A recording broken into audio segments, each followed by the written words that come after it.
Gérard Larcher, le Sénat a été secoué ces dernières semaines par une affaire qui nous a tous stupéfaits, l'affaire Joël Guerriau, du nom de ce sénateur mis en examen pour avoir drogué une députée. Vous lui avez demandé de se mettre en retrait. Est-ce que c'est le cas ? Oui. Il ne siège plus au Sénat.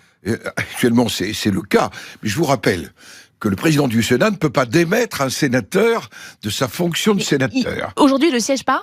Il touche ses indemnités ? Je vous ai dit qu'il ne venait pas et qu'il ne siégeait pas. Il continue à toucher son indemnité ? Je veux expliquer aux auditeurs que le président du Sénat ne peut pas démissionner un sénateur. Seul le Conseil constitutionnel peut mettre fin à des fonctions où il a été élu par le suffrage universel indirect.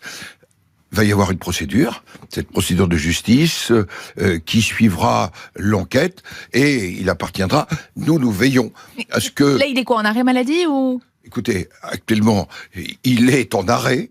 Il continue à toucher son indemnité. Oui, non mais parce que c'est la loi. C'est la loi, c'est le règlement. Je lui ai demandé de ne plus siéger. Nous avons pris ce que nous pouvions prendre comme décision.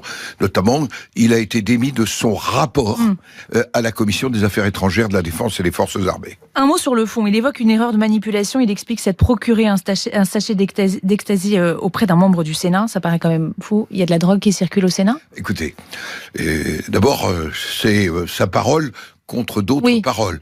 Je note que je n'ai pas été saisi. Mais vous n'avez pas mené votre petite enquête interne et au Sénat sur ce sujet, perquisition que naturellement j'accorderais si tel était le cas.